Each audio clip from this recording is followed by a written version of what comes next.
me does say we video in the Power 97.9 TVXYZ. Now me catch your mom mutie or Power FM nkwa say mensa ka promo de nyama na wie ye gusu e koso.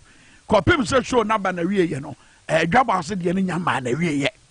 Ohene baba obetene de Bogavi ba also betene de. Rules in here very simple from the beginning of the show to the end.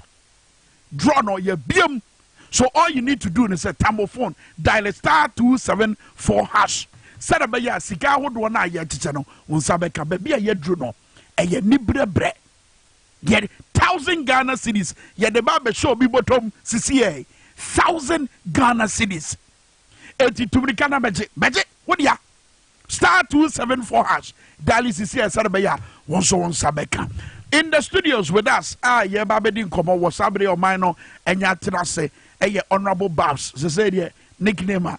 And then so be honorable Babs, honorable Babs, honorable Ibrahim Mumuni Mohammed, or I say Kane parliamentary candidate, hopeful, will boom Empress man this Yamanyokono, about Adams GH so or company for be or more than the day you know more a buying trigger, or I say, Ebusia, Memoacha. Yeah, Bibia Boko, Nano Namo buying trigger, say na a National Cathedral, and some Adania Baya, Baby Ayabedria, yet to say Archbishop Duncan Williams, Reverend Sudana Badio Majumato, Wabera no more pet, Akuntebua, Umenyano, a dear next day.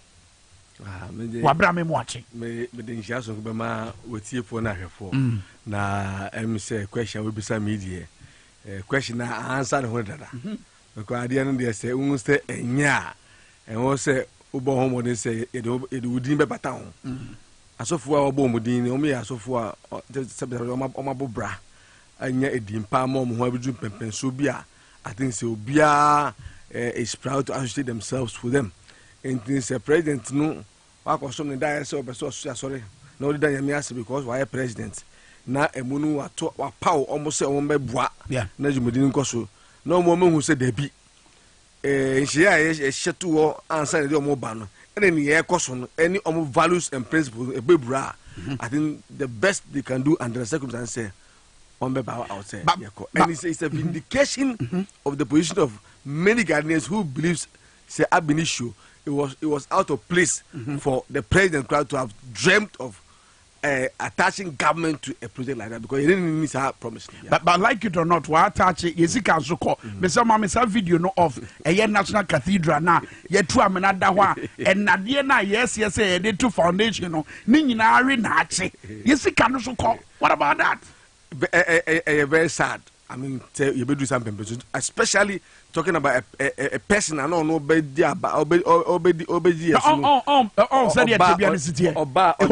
the back of the mantra says yes. Or be protect the public purse. Just be boy sika ho buying. Boy ya boss so buying. Besides say wo jide say Ghana ye nyaman sika. Ye be sika ndi aya de papa. Na ende wa benya akonya disu na and what created the most expensive hole in the whole world. I don't know. Then what na hone bu wa dwumu for? Wo bu akunta or governors already. Who do me say? Me de bia mba na meka say. Me buy me for Odoriba. Okay. $43 million has been secured in terms of loan. Say you by transforming the Odoriba into one of the tourist destinations in the whole of Sub-Saharan Africa. That's true. Okay. Can be behind there. So the Sa Odona me fa hono e buy and they two global platform say we invite a man for Ghana because Obiaba visa.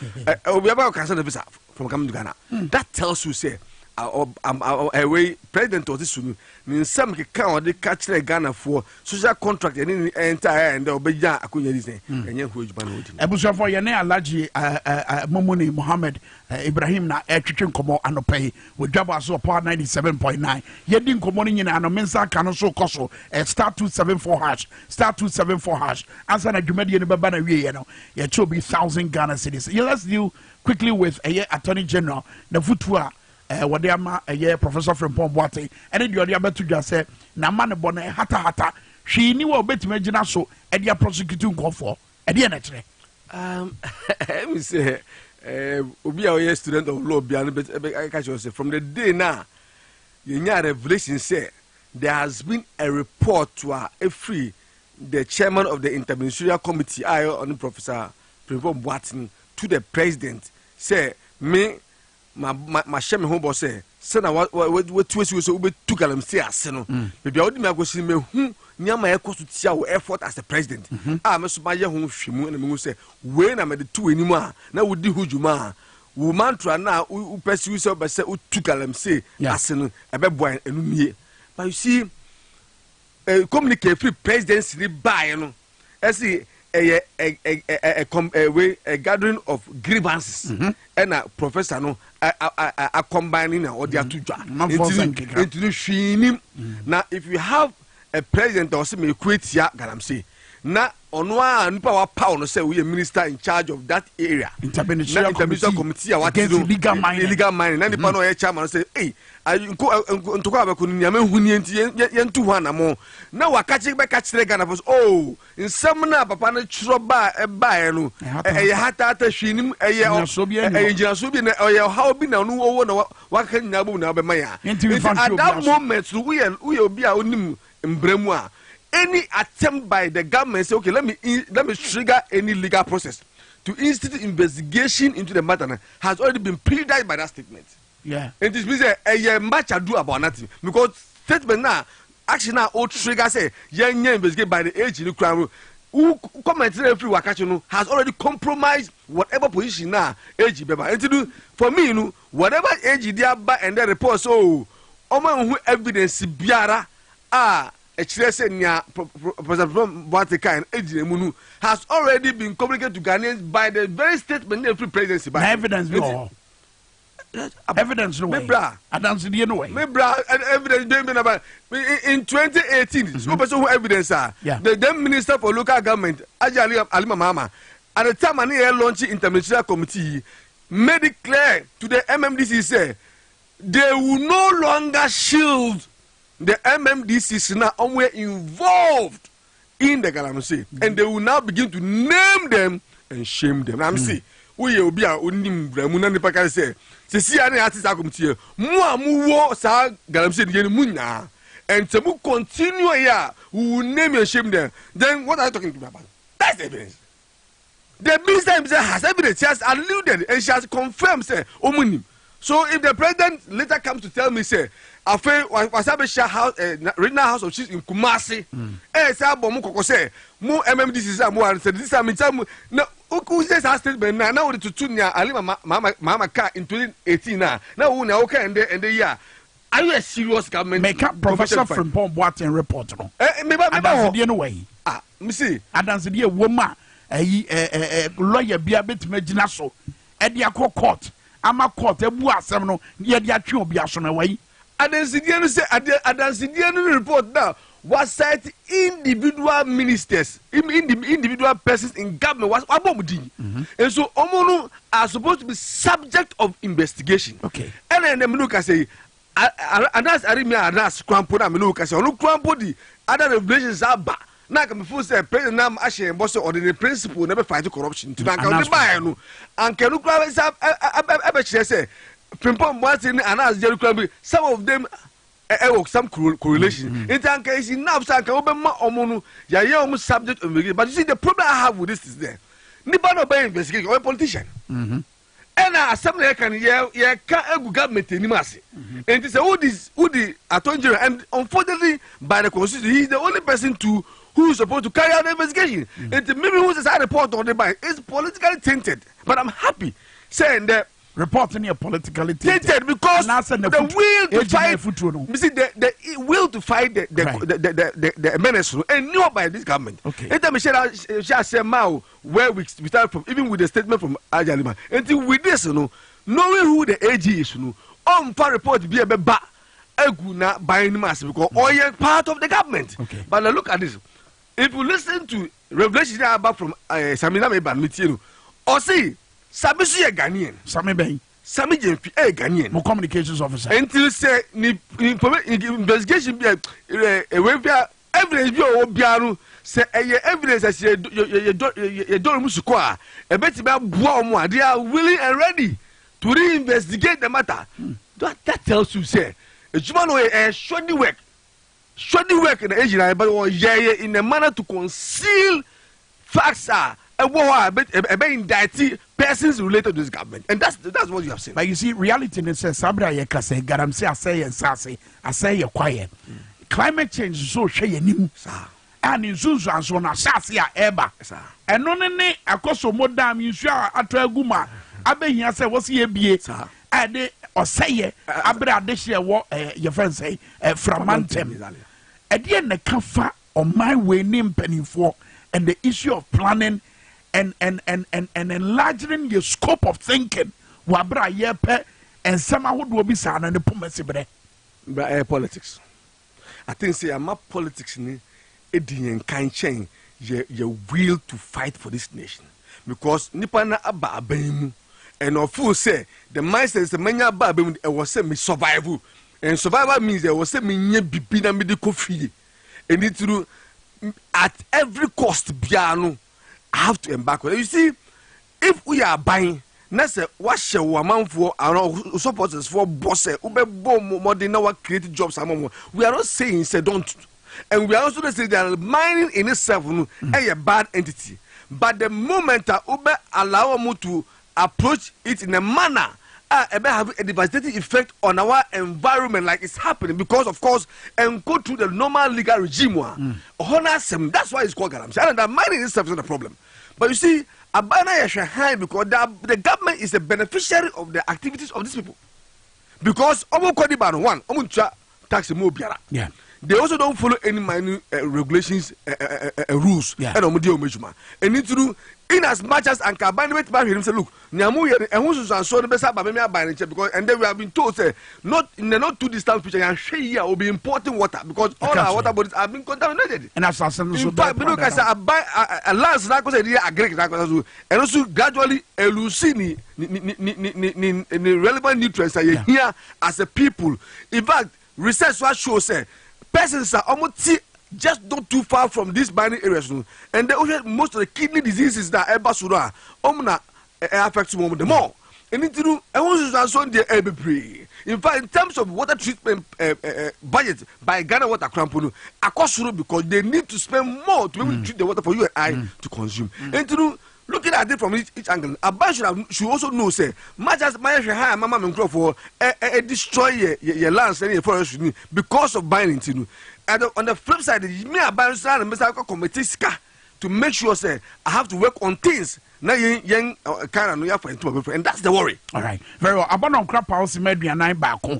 Yani Alaji Ibrahim Mumuni Muhammad AK Honorable Babs and Chicken Komono Adams GH Executive Secretary Executive Director Adams GH and I feel so former Buem constituency parliamentary candidate for Emma NDC Amanyo Kono star 274 hash kosone dial mensa ka promo no te said am kind show no answer the beba na wie ye no ye 1,000 Ghana cedis obi benya sa 1,000 Ghana cedis no e woni bottom so se wa bra ye de dwumadie no eguso a ehyehyɛ so enti dwumadie no ya aba na wie ya no ntitumika na ba wura fidie no ba fidie no ba wan no obi a behuru wa bra fidie no wan no wa bra 1,000 cities no eba be ye audition bi edia baba so ye nwura eye framantem yesisie ensuo ye aye bie ye ensunsuaso aba ene sabre nkomo aye die honorable ablajifa gomaso be sure say oba na wutie no bra na me ni di nkomo I was 2 days ni amampanyi baye eno ma share boss e wode ba beboa no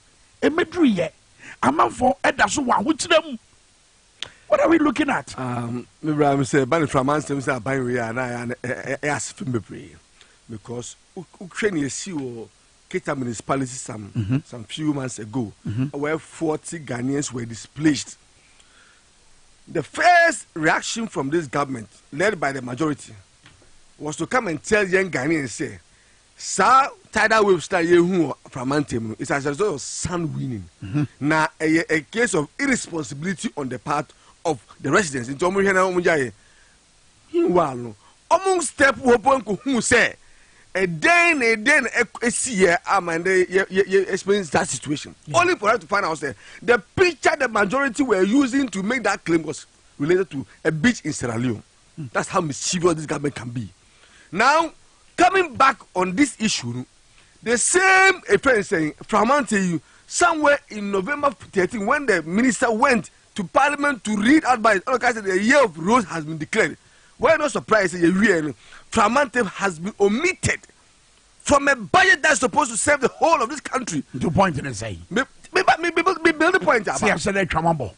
In fact, in the issue of the Keta Municipality Assembly, one of the MPs came to say, Abana and Sheye, I'm one proceeded to build almost sea wall defense. No, yeah, they will demonstrate. Napo had to come and say, how dare the minister talk about demonstration? What about the people of Ashanti region? So on the side there, if that's the case, they will also demonstrate if the government fails to listen to them. And I'm casting, look, so you see the connection. And me can't say, I buy consistently, anything that comes to voter regime, or the fact say, any stronghold, and the approach issue, and that's wrong. Because your constitution now, a president they swear Article 57 of the constitution also there shall be a president of the Republic of Ghana who shall be the head of state and the head of government and the commander-in-chief of the armed forces. The Republic of Ghana region and Ashanti region. The Republic of Ghana means that or you're duty bound. Say adie be siwo any part of this country biara no say or say oyeden okọ no okọ addressing. But nanse okọ voter registration so dan sadie na di say we your president ma Ghana for nyina na so if you say that, if you make that statement say we are president for everybody, you demonstrate. It doesn't end there. You demonstrate. Oshe dey see okita. Do you know say at the time na excellent John Dramani Mahama revealing items coin no. Yeah. Now, the NADMO officials on the ground were saying there was no scintilla of any item from Oman outfit to the people, and they were now waiting on government. And I say, if indeed we are government for the people, now should we take an opposition leader? So now we are afraid that also that tells the commitment. But you see, under the principle, directive principle of state policy, under Article clause 4, article friend saying, let me come. Under article paragraph D, clause 1, article 6, it enjoins the president to make sure so Obe carry out development in this country on even and balanced manner. She said, when it comes to development now, it should not be distributed amongst any region. And to look at the alacrity and the Igana, abandoning any apiache disaster. We expected this government to use similar alacrity and force and zeal to move into the voter regime and the other regions that has been affected. 2 days after Okoye, 2 days after the president went and mocked Okwasiri Omo. Oh. No, my evidence. And this evidence is from voter region. Okay. Ohima or Sumbo. Our yet this year, a year from Mantemono. One is and for Casa. She was rather blaming Jens and Jeff for say, Yemom ya highlighted that side issue, but rather, nay, as I'm sitting and Nana Mampeni, and the two Yaudia, the person with Tieno, Wabra man for dial star 274 hash, what a young Mensaka promono. Would you Tieno near our kind? President, yeah, promises. I say immediately he will see to us, and in the long term, he will see to us. Joke kakra president koye say e can vote anka wamba ha no enu mo adani news enu na mo di chi yasem a atu ya ye ka no enu mo amfa nya asem joke kakra president ye no enu na mo di ayasem journalist mu so ye ni anje mu ono na ni anje ye ho na e joke kakra pacho usu wan why him anyway unim say ebano nsembi say today, you never just say some of your chiefs are the problems are here, because Obi the representative of amount for me affected. Not president a two and more base or Baba first hand information on what's happened to people. And the only thing the Obeti Miaba Abekase and I mean someone to Abba Mame. Look, the president has no business making any statement whatsoever in connection with vote, because at the time not buying amount for Mujira Master, what they are going through psychologically, emotionally, what they needed was a words of hope and inspiration, encouragement. Because apart from the fact that fine, do you want to have they have had their lives saved? Don't forget, properties have been submerged in these waters. They are irrecoverable because only the level of submersion now. Sada say it's so very crana. Because it will lose what we call structural integrity. It will no longer be, fit for purpose. The life saving and property say or an embodiment of an emotional trauma. And who are the leader of government? Our banu. And to remind them, say, even though I want the president to know today that under Article 57, in the executive power, he is enjoined by the Constitution to be responsible when it comes to matters like this. And yet, favor. Or he spoke as if someone trauma me, Mr. favor. No, that's where the president got wrong. So he has not been even making statements that has a political connotation. So for a queen mother who should have also sided with the majority of the people who were against the statement of the president to speak like this, I'm questioning her integrity as a queen mother. Seriously. Don't you think could she have been forced? Someone at your level, it means that your capacity to be a queen mother is questionable. Okay. Because you are there for the people. And if today we need that capacity and that capacity to at least to assuage the challenges of the people has been ceded to the president, and he make any statement that is irrelevant to the situation of the people, you have to even point it out to the chief. To a point, and say, I buy and take challenge and I say, but see, only one word like and I'm not surprised that his original chairman of his party has also spoken and said now they should go and look for the party that they vote for. I mean, so look at the consistency of the party.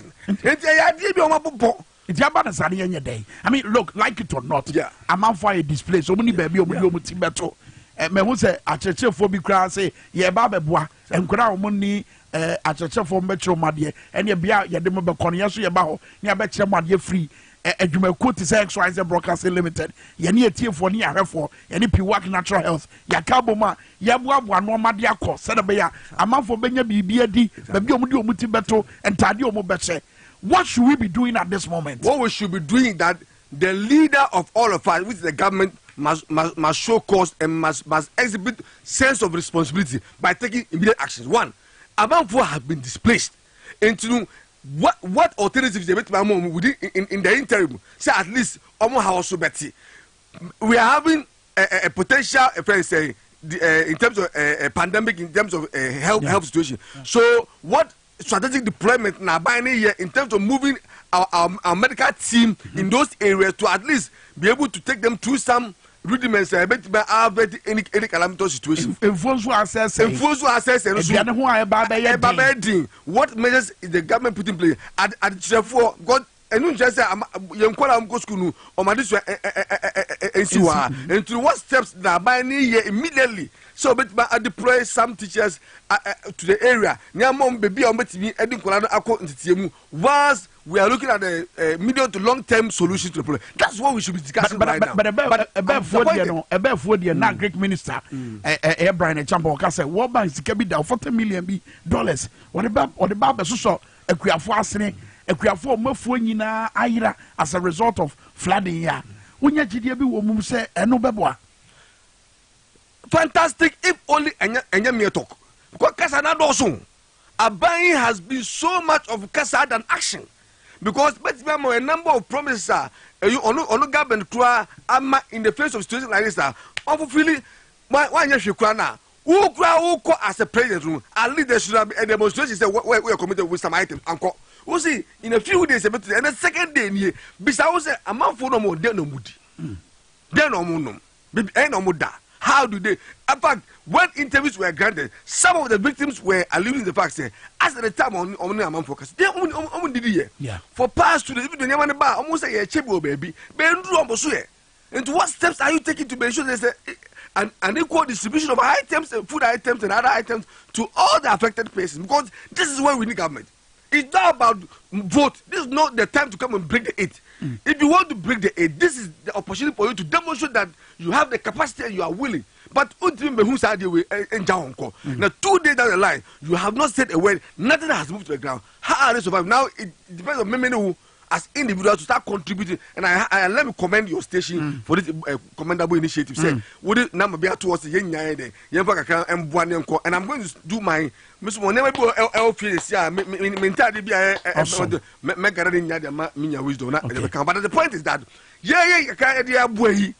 ono abai no na wo sa asede kese unim sa abai mu ka say the nadmo outfit e Ghana no egu what's nadmo egu nadmo go machine be the same thing nadmo only exists in names so they don't have the resources to execute in terms of times like this and to do when you ask them to go all they do is they go out there but take the complaint but we know look if you go to the local government and I mean from 2012 to 2016, I was a member of the local government. I was a West subcommittee chairman in Muslim Assembly, and I knew how functional the local government was at the time. And then the money is not going, and once the money is not going, how do you expect the MMDC to operate? Okay, so but your mama is here. In the next 5 minutes, ye baba ye drawn or mensa canoswo. I say, and come ye the besi idea bako, the crack says, so be TM was say, Kwame, the crack said, Minia Juma, the crack said, Madame Satu Botoma, she nim, Etiboka say, ye dear every waba, 18 a year XYZ Broadcasting Limited, Yajia Ajatu also say, beyond the talk, what next? It's example ni binye, any mensa kai, star 274 hatch, what dialia, unzabeka sika, wabra, a jamumuni anu babesi. Ye baba ye draw obi baba nya 1,000 Ghana cedis. Ye the 1,000 Ghana cedis e baba show be inside me sure say eno betima so school fees insem ano eno betima boama aduane atima dey abafie 1,000 kura wonya na wuchem mienu a obetimi di bia ba na ye de akoma omo aframantem na ye etimi di abo omo it is star 274 hash dialysis here na unsa ebetimi akasika star 274 hash dialysis here serbeya mensaka promo no wabra fidie no be wan no nso nsa ebetimi akasika no chief wabra wanu sie no nia odi betwa to wo look let's look beyond ene because ensuo ya ye bie ensuo no so guso ya dey eto issues are ebetimi aba no bebre no abobobobo so in the long term Ghana mfa na ni nkyere ne see I think say yanje pin who say aban okay aban wa asede say yembra together then we roll out a long-term development plan in terms of the energy mix because they say who say the development around even the dams there are some development emerging around these areas and if indeed indiscipline as a country the brand bear the brand of the climate change and the rainfall patterns now we can no longer predict and they mean that we have to come back to the drawing board and make sure say will be in conformity with the same conventions need to sign internationally say respecting the global warming it shouldn't be a top. But you see, it's not just rain, so it appears to say, about Orientema, Ghana is always caught pants down. Because free jack, Kosi, a year, Loria Quenchia, Kosi assassin, was war, near see Nanu Apieti, a whole was raised down. So what should we be doing? So we should be more focused on coming strategic plans. That should be honest, but as we speak, the only preventive body and they only live in name and are not, but they are not resourceful to be able to carry out these works. But who said I see what the one who's on the screen, draw no, Wabra would do one who's it's the draw now, Abetum, as I say, 1,000 cities, and yakwadi near the number yet 0246 256. Alaji, where's you 0246 256 0246 256. o number no ni aka na etwato no wan kasa na anim 1,000 cities abeto no phone so sisi 1,000 cities abeto phone so sisi abeto so next say mensa ka ho won saka woto sheshe kwa so alaji ye kono ntino minima no besi no yeah nansi ye maulid occasion bi our chief imam akachi na emu no na say direct be by say na can restrict the former president is John Dramani Man from going by nyamin chade obeyiti the humble pie but we say bufu ana hu the Muslim community not only in Ghana but across the world it's because of the special contribution of the NDC as a party to the Muslim community and into me say sanka is John Dramani and Japan and co because we pick intel say na eko ho no sada kan no onko bium anopa no or the Indonesian the chief man and konko na prefer Debbie one kwa and you saw what happened to do on this year. That's right. That love you saw was to say thank you because it was through the instrumentality and then the Muslims for Omoko Haja na first omo dey go airport as refugees it took the intervention of President John Mahama for us to have a Hajj village and that a decent environment to carry out Hajj. What do you say? And no, Nanka Uber North from Tamale home for Nana, they have to come down south and wait to fly. But he was able to internationalize the Tamale airport and there would be fly right from Tamale to Medina straight to Mecca to perform. Now, the cost of Hajj, although it's only Muslim. Ni table be free near 11,500 and that away Baumiana is all Muslim no ye in excess of 750 million 75,000 at about 600% increment just in the space of 6 months. You guys are Muslim that you tomorrow we Muslim now and who pass on there. Meanwhile, this same former president John Mahama said Muslims the way I'm dead unique. I'll provide you 300 Muslim mosques. And we were surprised why Bamia as a Muslim did because you know we have a unique mosque. And then who can say who commission Islamic mosques? Are you a serious person? Who said be this man no your mama no love ni peculiar special love for Muslims too.